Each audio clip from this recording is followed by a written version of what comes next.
হরে কৃষ্ণ বন্ধুরা, রিয়াজ ব্লগ চ্যানেলের সকল ভক্তবৃন্দকে জানাই সুস্বাগতম। আজকের ভিডিওটি শুরু করছি চাতুর্মাস্য ব্রতের মাহাত্ম্য দিয়ে। আশা করি আজকের ভিডিওটি পেয়ে আপনারা খুবই উপকৃত হবেন।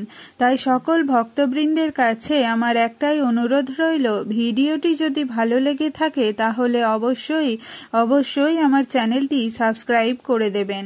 একটু সাথে ও পাশে অবশ্যই থাকবেন। গৌড়ীয় বৈষ্ণব জীবনে চাতুর্মাস্য খুবই গুরুত্বপূর্ণ। বঙ্গদেশের বৈষ্ণবগণ রথযাত্রার পূর্বেই সদলবলে পুরীধাম পৌঁছে যেতেন। সেখানে শ্রী চৈতন্য মহাপ্রভুর সাথে সংকীর্তন রঙ্গে তারা রথযাত্রা উদযাপন করতেন। আর রথযাত্রার পর সেখানে শ্রী চৈতন্য মহাপ্রভুর সান্নিধ্যানে থেকে 4টি মাস অতিবাহিত করতেন। 4 মাস রহিল সবে মহাপ্রভুর সঙ্গে, জগন্নাথের নানা যাত্রা দেখে মহারঙ্গে। এই 4টি মাস জগন্নাথের নানা রকমের উৎসবে তারা শ্রী চৈতন্য মহাপ্রভুর সঙ্গে অংশগ্রহণ করতেন।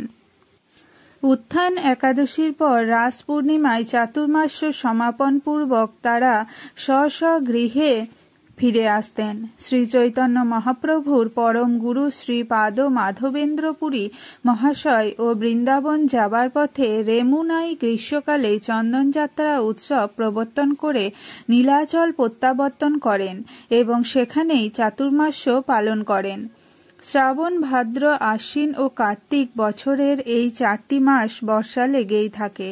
এই সময়টি ভ্রমণের পক্ষে অনুকূল নয়। তাই পরিব্রাজক সন্ন্যাসীরা তাদের প্রচার পরিক্রমার বিশ্রাম দিয়ে একটি স্থানকে কেন্দ্র করেই ভজনে মনোনিবেশ করেন।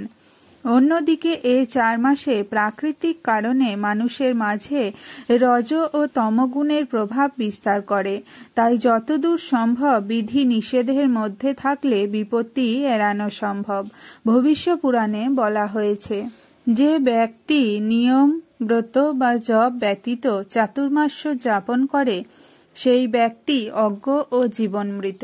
শ্রী ব্রহ্মা ও নারদ মুনিকে বলেছেন, হে নারদ, চাতুর্মাস্য ব্রত ভক্তি সহকারে পালন করলে মানুষ পরমাগতি লাভ করার সুযোগ পাবে। স্কন্দ পুরাণের বলা হয়েছে, শ্রাবণ মাসে শাক, ভাদ্রে দই, আশ্বিনে দুধ এবং কার্তিকে মাসকলাই ডাল খাওয়া যাবে না। এ সময়ে এই দ্রব্যগুলো রোগ সৃষ্টি করে, মন বিক্ষিপ্ত করে।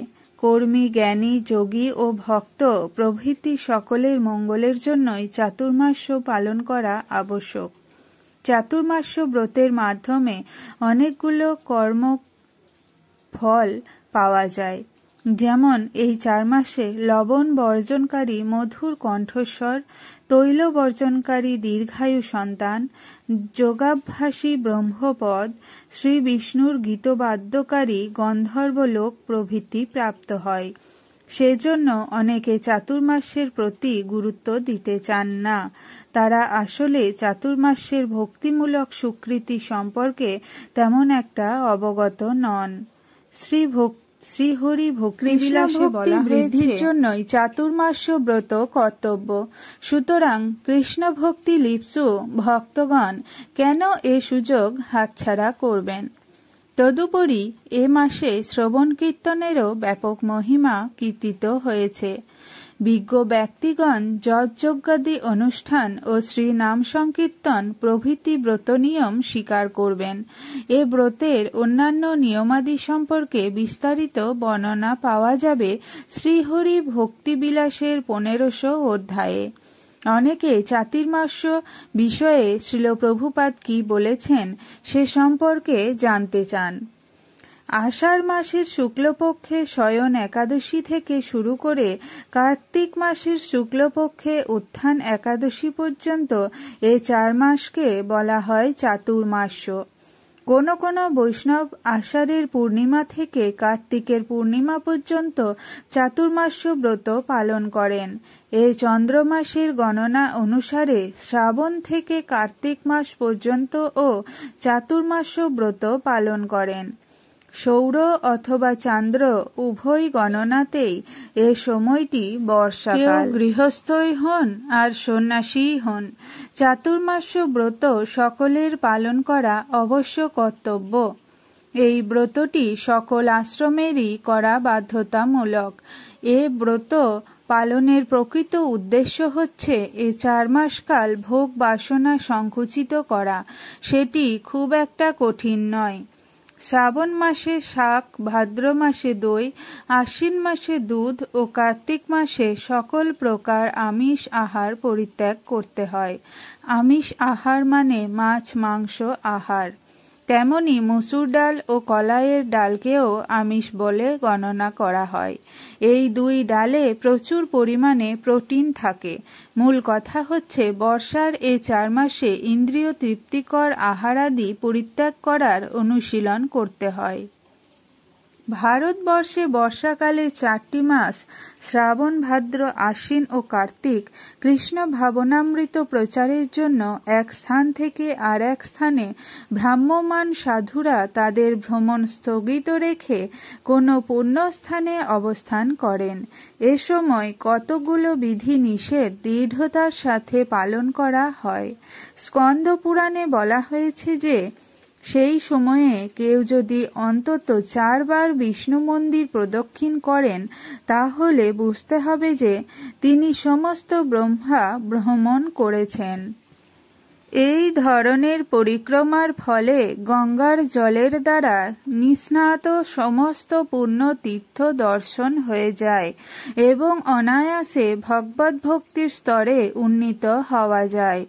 অনেক লোক আছেন যারা উন্নততর জীবন অথবা স্বর্গারোহণ করবার জন্য চান্দ্রায়ণ, চাতুর্মাস্য আদি স্বেচ্ছামূলক তপশ্চর্যার অনুশীলন করেন। এ সমস্ত পন্থায় বিশেষ বিশেষ বিধি নিষেধের মাধ্যমে জীবনযাত্রাকে পরিচালিত করার জন্য কঠোর ব্রত পালন করতে হয়। যেমন চাতুর্মাস্য ব্রত পালনকারী 4 মাস দাড়ি কামান না, নিষিদ্ধ জিনিস আহার করেন না, দিনে 1 বারের বেশি 2 বার আহার করেন না, অথবা কখনো গৃহ পরিত্যাগ করেন না। এভাবেই সাংসারিক সুখ পরিত্যাগ করাকে বলা হয় তপময় যজ্ঞ। আপনাদের সকলকে আরও একবার জানিয়ে দিই এই চাতুর্মাসে কোন কোন খাবারগুলো বর্জনীয়। শ্রাবণ মাসে শাক খাবেন না, ভাদ্র মাসে দধি অথবা দই খাবেন না, আশ্বিন মাসে দুধ খাবেন না এবং কার্তিক মাসে আমিষ গ্রহণ করবেন না। চাতুর্মাস্য ব্রত কি? জয়। চাতুর্মাস্য ব্রত পালনকারী ভক্তবৃন্দ কি? জয়।